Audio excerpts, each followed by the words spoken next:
My name is Patrick J. McGinnis, and I coined the term FOMO. That's short for fear of missing out, and it's why some people end up following the crowd. But we're not like them. We're part of a new species that isn't afraid to do things differently. I call us FOMO Sapiens. And this is the show where you'll meet people like us, phenomenal FOMO Sapiens, to learn how they find the courage and the ideas to live exceptional lives.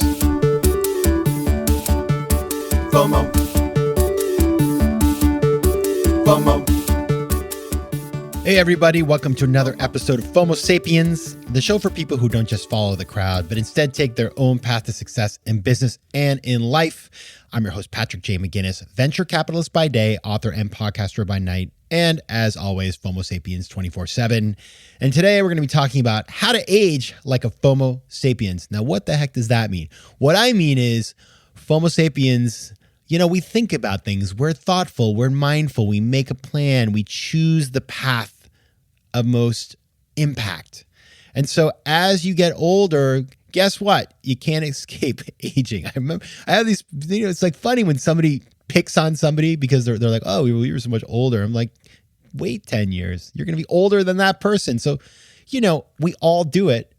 Nobody likes to talk about it, but there's this whole kind of world now of longevity. I mean, the amount of people I know who are starting companies in the longevity space, they're cool. By the way, if they actually do something, I'm down.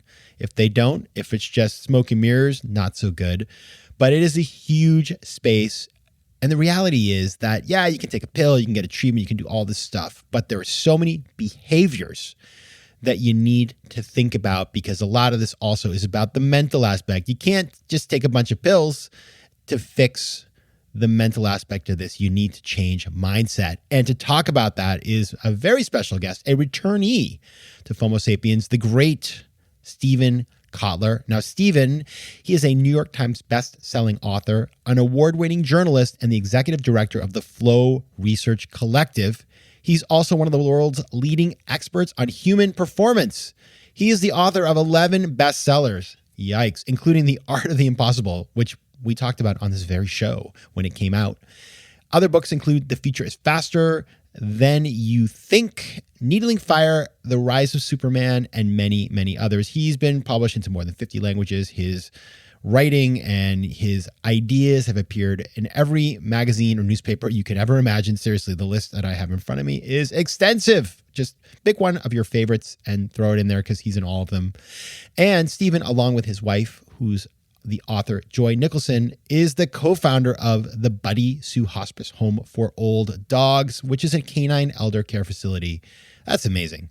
Now, Steven's new book is called Nar Country. And when I saw that name, I got the book and I thought, what the heck does that mean? But I know NAR is a skiing thing, right? But still, I didn't know what it was. And then I read the book, and it's all about his experience of learning how to park ski, which is like freestyle skiing, in his 50s. And, it's not the kind of thing you usually pick up in your 50s, but he does it. And he uses that as a lens to explain how aging can be very different than the ways we think about it. You can be more powerful, that there's all these things you can unlock as you get older, but you can't just kind of wait for them to happen. You got to be making the conditions for them to emerge, right? And so that's what he talks about through the lens of this expedition, I guess, to learn park skiing, which I will never do, but I'll find some other way to get the same thing.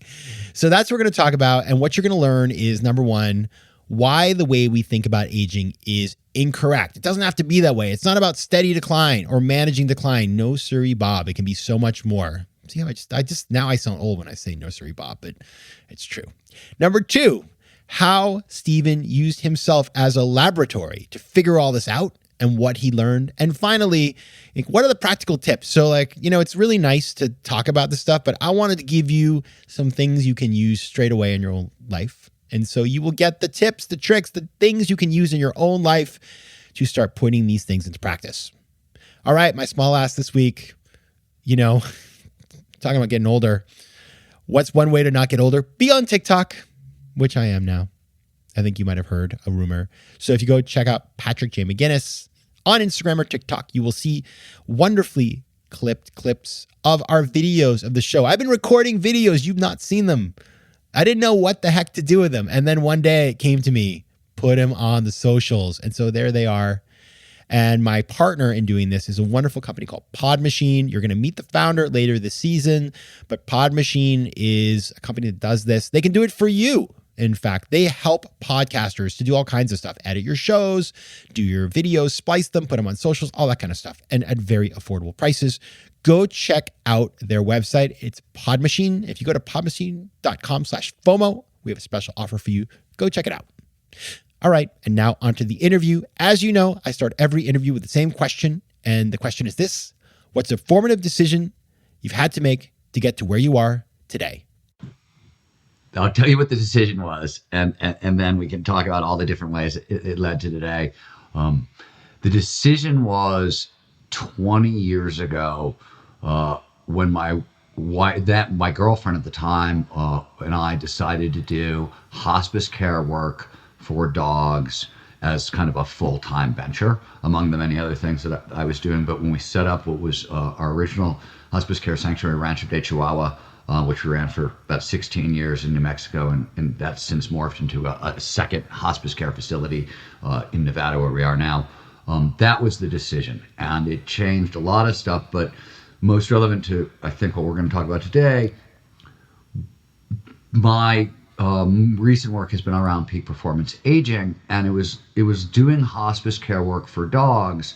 We developed a healing methodology sort of on our own, using what I knew about flow science and evolutionary psychology, what my wife knew about nutrition, some vet advice and that sort of thing. But our healing methodology, we would get dogs. Our specialty when we did this is a long answer, and I apologize. Our specialty was like the worst of the worst. If you're a small chihuahua with 3 legs, 1 eye, cancer, heart disease, and flatulence, like, you were our dog. That's what we specialized in. And the dogs would go to the vet first, of course, before they came into the rescue. And the vets would say, don't get too attached. This animal's really sick, month, maybe 2 before, right? The goal here is a really good death. And we would bring them into our home, and the healing protocol would work so well, we'd get 3 to 4 to 5 more years of life out of this for these animals. And over the time we were in Mexico, especially, 700 animals passed through our facility and 5,000 dogs passed through our outreach programs.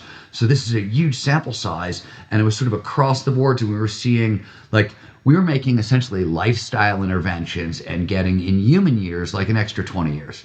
And that was sort of there were a lot of places my current work started for me, but that was one of them. When I was looking at that, I was going, well, what's going on? Is this possible for humans? And it turns out not only is it possible, at the same time I was noticing this stuff in dogs, other people were noticing the same kinds of things in humans.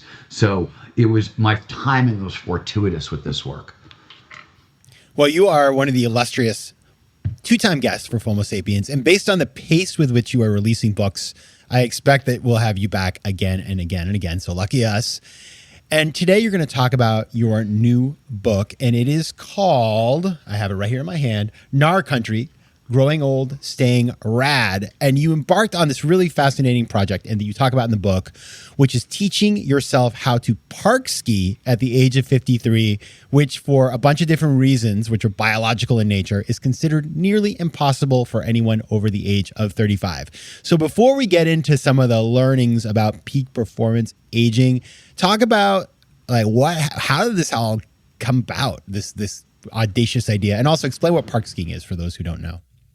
The short version of part A is the last time I talked to Mihai Csikszentmihalyi, who is the godfather of flow psychology, and was a huge influence on my work. He passed away during COVID, but our last conversation was in and around peak performance aging. And he had basically said,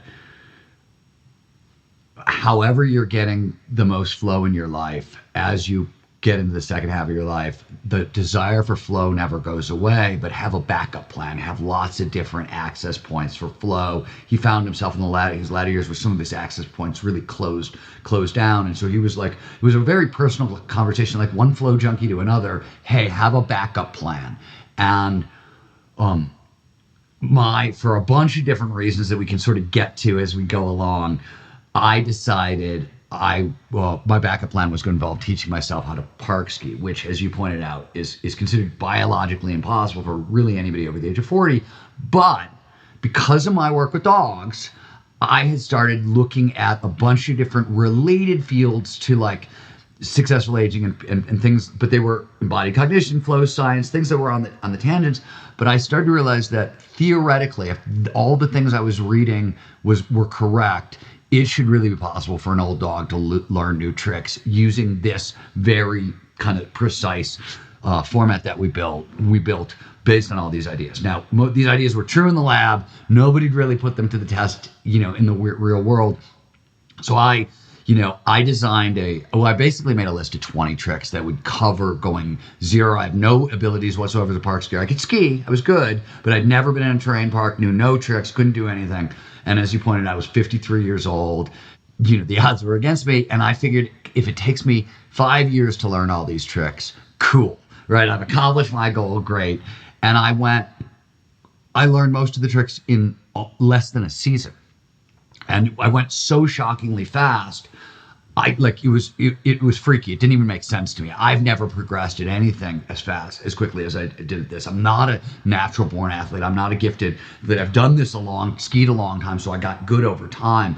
But so I was really shocked by it. My ski partner, Ryan Wicks, who is a former professional sponsored athlete, but had gotten injured, taken almost a decade off, had a family, really hadn't park skied, he started using my same protocol. And he started making crazy progress, really crazy progress. And by the end of it, we were like, okay, this is sort of real. We're really looking at something here. But all we had was sort of the smallest pilot study in the history of the universe, right?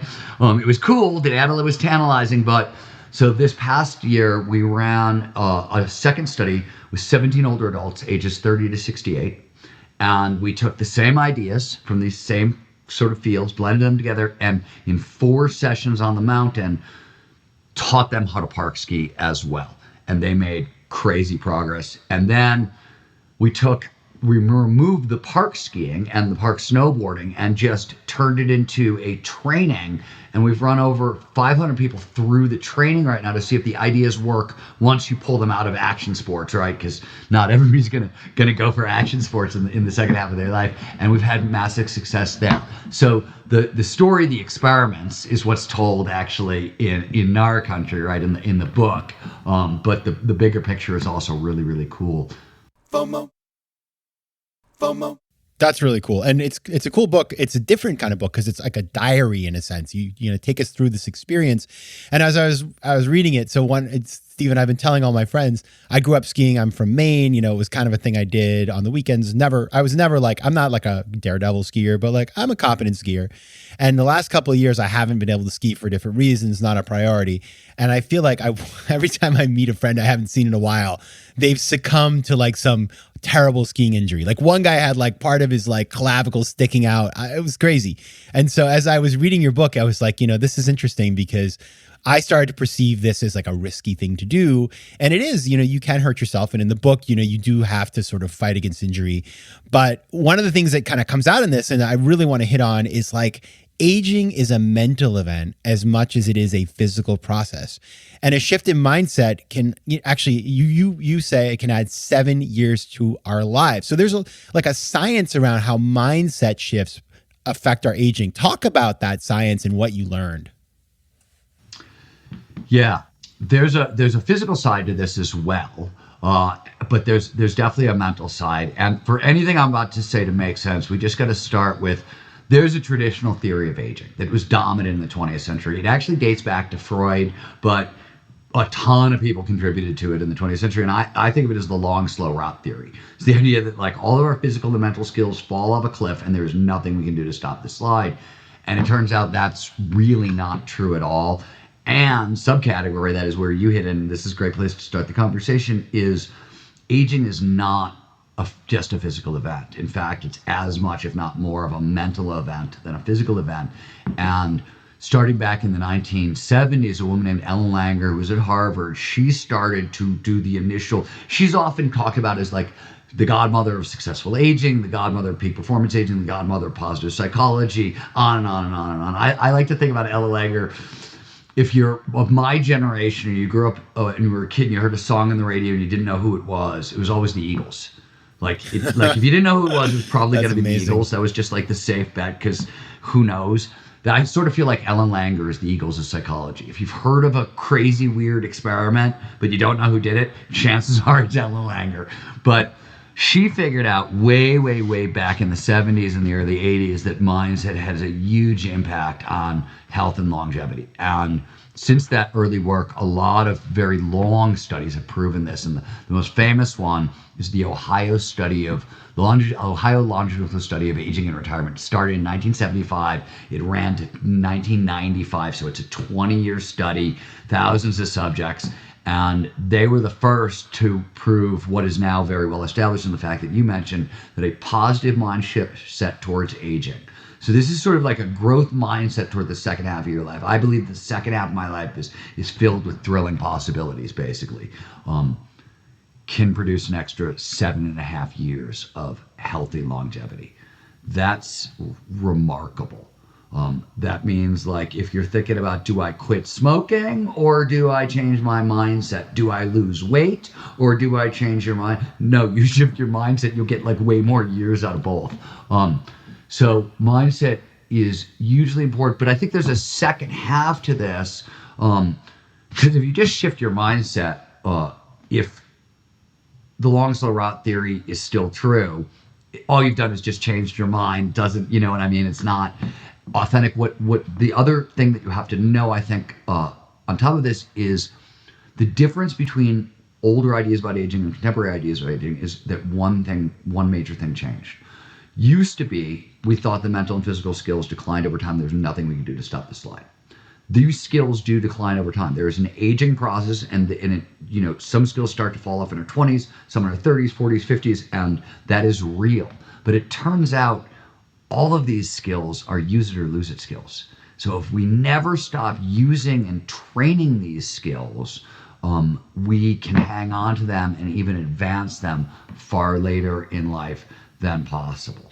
Now, there's caveats there, like there's reasons why your friends were probably getting hurt going back to skiing in the 50s, and we can talk about what that is and how you work around that. But the truth of the matter is, and the cool thing about what I just said is, there's data showing if you're in your 80s and you start making some of these interventions, they'll work really late in life, right? The data shows that peak performance aging, we could really thrive, sort of rock till we drop, but it starts young. There's stuff you want to do in your 20s if you can, in your 30s, in your 40s, definitely in your 50s, 60s and 70s, and really important. So it's sort of, we can really thrive in the second half of our life, but you're really training for it in a sense. I'd love to get into that, actually. I think you just teed up something that's really, really relevant, which is, we've had over the last couple of years, we've all been curbing our behaviors in a lot of ways. Our freedom of movement and access in some ways has been affected. Like, say you're an athlete and you go to the gym. Well, the gym was closed for a long time, and these kinds of things. And I think there's also been a risk mitigation mindset that has been embraced by people. Like, we spent so much of our time trying not to get COVID that in a lot of ways, like you're so focused on risk mitigation that you're not focused on expansive mindset, positive psychology, building new skills, a lot of the things that we would have had otherwise. So it's all really important now to make the effort to like regain the time we have lost. So when we think about some of those physical and mental sort of things that you need to do for peak performance aging that you started to talk about in your 20s, 30s, 40s, 50s, like what are some of those things that we need to embrace now? Okay, let's just start on the physical side, and then we'll move to the mental side, because the physical side's pretty, we can get there pretty quickly. What is defined as functional fitness is strength, stamina, agility, balance, and flexibility. Those are the 5 categories. And what the data shows is for peak performance aging, you have to regularly train all 5. And we have very specific numbers on it. Like if you want peak performance aging, you need 150 to 300 minutes of moderate to vigorous aerobic activity a week. You need a minimum of 2 strength sessions a week, a minimum of 2 balance training sessions a week. Probably some flexibility, some stretching on either end of it, unless you've got a different system in place for that. And then you have to focus on certain things. I always say, like, if you haven't trained for a while, you want to start with somebody who actually can watch you walk, figure out what's wrong with your body and work around that. Because one of the problems, one of the reasons your friends probably got hurt is this. As we age, we have two kinds of muscles. We have prime movers and stabilizers. Prime movers are the big ones, the quads, the glutes, and the stabilizers are your hip flexors, your rotator cuffs. And what happens is, as we get injured, if we injure ourselves at all, as the body is healing, prime movers take over and the stabilizers do less work. And over time, that also happens naturally. The prime movers take over, and this is just like the body trying to save energy and be efficient. But what happens is when you suddenly add in new movement patterns that you haven't done in a little while, and you haven't properly trained up your stabilizers, they go out, your prime movers can't compensate, and you end up having injury problems and things along those lines. So there's a lot of, there's sort of specifics in there, and there's stuff to think about, but the physical stuff is, and let me just give one example, because this is my favorite out of all of them, because this was the one I heard so much about it growing up, which was VO2 max, which is your upper aerobic threshold, right? Top sprinting speed and that sort of stuff. And it starts falling off in your 20s and your 30s, and by your 50s it goes off a cliff and there's nothing we can do. And this was for years and years and years. And you would have arguments with people where you'd be like, well, we've learned this about strength, or we've learned this about balance, and people would be like, well, what about VO2 max? And it was like the thing that people always pointed to. And it turns out there's a ton of recent data where they were looking at the VO2 max of healthy octogenarian triathletes. And they found that their VO2 max was that of a healthy 35-year-old male. So they also found that those folks were training VO2 max by like regular bursts of high intensity training from their 50s on. So that's what I mean. Some of this stuff starts young, but you can, like, a 85-year-old man with the VO2 max of somebody 50 years younger than him is shocking, but there's a lot of data to show that's possible. So that's the really cool stuff. Now let's talk about the psychological side. This is more on the mindset side. And here the data is really, it's cool, and it's counterintuitive is also what I actually like. What I found really surprising is, so let me start with the really good news, and then let's talk about what's tricky about the really good news. The really good news is, the old idea was, hey, our brains decline, we're going to get forgetful, memory loss is inevitable, cognitive decline is inevitable, in fact, loneliness and depression are built into the second half of our lives. All these were standard thinking, and none of them are true, but there's a big caveat here. But first, let's start with the good news. The original research was done by Gene Cohn, often called the godfather of peak performance aging, with Ellen Langer. He's the sort of her counterpart. And he was originally trained as a geriatric psychiatrist, and sort of founded the National Institute for Aging. And that was all his sort of creation. He ran two of the longest and largest studies on aging anybody's ever run. And he discovered that rather than the fact that cognitive skills fall off a cliff, in fact, something radically startling happens. In our 40s and 50s, there are genetic changes. Certain genes that only activate by experience start coming on, and there are actual changes in how the brain processes information. The two hemispheres start to work together like never before, and the brain starts to realize there's under-colonized real estate, so that has been untouched over like 40 or 50 years, and so the brain starts colonizing it to use it for skills that you need. So turns out in our 50s, because of these changes, we gain access to whole new levels of intelligence and really cool levels, like abstract reasoning, new levels of problem solving, stuff that we had never had access to before. Whole new levels of creativity open up. And this is not just normal sort of creativity, it's divergent thinking, outside the box. The hardest aspect of creativity to train, and what's like most important in business today, like, we want outside the box thinking because the rate of change is so fast and we have to keep pace. And this is exactly what comes online in our 50s. FOMO. All right, I want to talk a little bit about, though, just, as you age, and we've talked about this before on the show, like, your place in the world changes and it can be disorienting. And this isn't just at 50 or 60, it can be at any age of life. But how does it work? How do you navigate sort of figuring out what is your place in this world, and how does this play into some of the ways that you can think about successfully aging and having positive attributes, as you've talked about?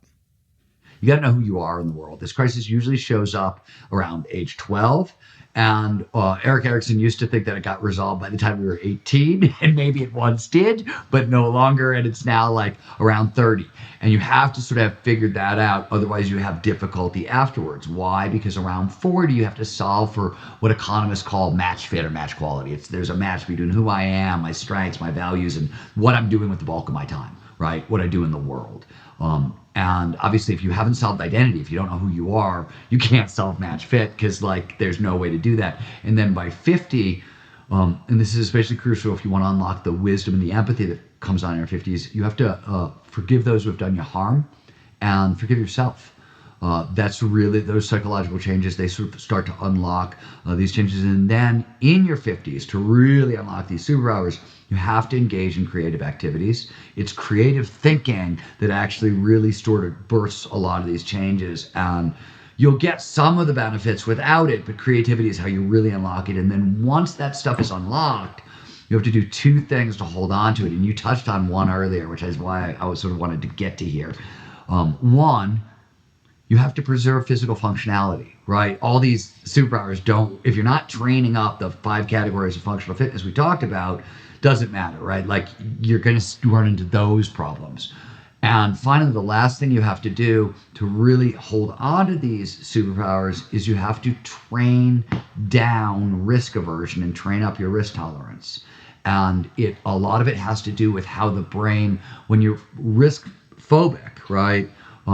There's a lot of fear in the system, a lot of norepinephrine, a lot of cortisol, and those things block creativity, empathy, wisdom, and certain aspects of intelligence. So all the superpowers that you gain access to, you can't, and we know risk aversion goes up with age. Not all the categories, actually social risk. By the time we get to our 50s, we no longer give a fuck what Amy thinks, and we're happy to like walk up, hi, I'm Steven. You know what I mean? Like that's gone. And financial risk is both ways. If you work with money, if you work in the markets, that sort of thing, and you invest regularly, your financial risk will actually stay, healthy. But if you're saving for retirement, you don't really work with money a lot, and you're a little more fearful, that'll drop. But the other categories tend to drop, so you need to be training them, and it's super key in weird ways, like ways you wouldn't expect. I'll give you an example. One of the ways that's really important if you want to train up risk tolerance is you want to remain open to experiences. You want to embrace novelty and unpredictability and change and those sorts of things.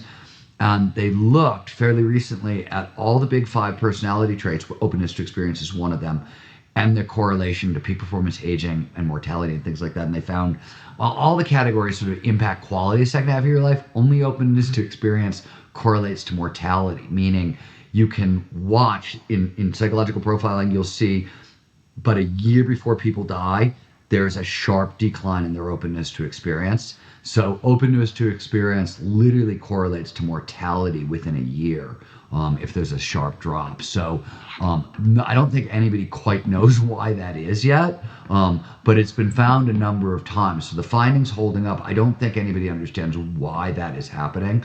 But if you want to talk about the importance of sort of training up risk for longevity, there you have it. Yeah, nobody ever did anything truly great by just being afraid. And that's the thing that I see that, you see when you talk to older people and they're fearful, you think, well, I'm never going to be like that, right? But the reality is that, as you mentioned, like it's not inevitable that you will be, but you have to work at it to not be. Let me tell you a funny mindset story. So this is one of the things that started to happen to me prior to working on the book, but it was some of this stuff, a lot of things came together into the book, right? And one of them was I was living in New Mexico and I was a skier and I was skiing at a number of different places. I would ski at the Santa Fe ski area most of the time. Sometimes I would ski in Taos, and sometimes I would come to my old home in Olympic Valley and ski at Palisades, Tahoe. What used to be Squaw Valley was now Palisades, Tahoe. And it was really weird. I'd go to the Santa Fe ski area. I'd ski with the same groups of people, or the same age groups of people, right, everywhere. And what was funny about this, nobody can see how old you are in chairlift, right? You got a helmet on, you got goggles on, they can't see your age. And I'd be at the Santa Fe ski area, which services, like it's above Santa Fe, New Mexico. Santa Fe is sort of a retirement community, and the folks on that mountain have sort of a retirement mindset. And I would be on the chairlifts and I would say things like, hey, have you checked out the cliff over there, the bumps over there, the chute over there? And guys, I would get geezer. They'd look at me and be like, I'm too old for that shit. And I'd be looking at somebody who was like 20 years younger than me, you know, like saying that to me, like 35-year-olds. And I'd be like, what is going on? This is so weird. These guys are really young to be saying these things. And then I would go to Taos. Now, Taos is this sort of rowdy outdoor athlete community. People aren't action sport athletes, they're outdoor athletes. And to ski Taos properly, especially back in the day, they since put in a couple chairlifts, you had to do a ton of hiking. So I'd go there, same age group of people, like, you know, 30s to 60s that I would be skiing with. But they all think they're outdoor athletes. So I'd go to Taos and I'd be with guys who were in their 60s or later 70s, and they would hike me into the ground. They would hike me to death. And their mindset was like outdoor athletes. But if you'd be like, hey, we're going to go to the terrain park, they were like, oh no, I'm too old for that shit. And then I'd go to Squaw Valley, where everybody's an action sport athlete, and I'd be running around with posses of like pros or former pros, and invariably like the first in leaving the charge was my buddy Tom Day, who's in his late 60s. And he's the guy out front, and there's Olympians in the pack and things like that. And you talk about the terrain park with that group, they're like, oh yeah, sure, let's take a lap through the terrain park because they're all action sport athletes. And I realized that the only difference between these groups, there's no real difference in like ski ability or anything else like that. It's their mindset. One group thinks of themselves as retirees and they act like retirees. One group thinks of themselves as outdoor athletes and they act like outdoor athletes. And one group thinks of themselves as action sport athletes and, you know, they act like action sport athletes. And it was a really strange dichotomy. It was one of the things I was looking at over and over and over again, like on a daily basis for years, sort of going, what is going on here? This is wild. All right, everybody. The book is Gnar Country, Growing Old, Staying Rad by Steven Kotler. If you want to find out more about Steven, you can find him at his website, which is stevenkotler.com. You can also find him on Instagram at kotler.steven, and that's Steven with a V. Steven Kotler, thanks so much for being here. My pleasure. Thanks for having me. FOMO. If you like today's show, please be sure to rate it and recommend it to your friends. And as always, you can find me on Instagram at Patrick J. McGinnis, on Twitter at PJ McGinnis, and on the web at FOMOSapiens.com or PatrickMcGinnis.com, where you can get all kinds of free resources to live a more decisive and entrepreneurial life. FOMO Sapiens is recorded in New York City. Theme music is by Mike McGinnis, and editing and post-production is by Josh Elstro. If you like today's show, please be sure to rate it and recommend it to your friends. And as always, you can find me at FOMOSapiens.com and at PatrickMcGinnis.com. To advertise on FOMO Sapiens, reach out to contact@FOMOSapiens.com. FOMO.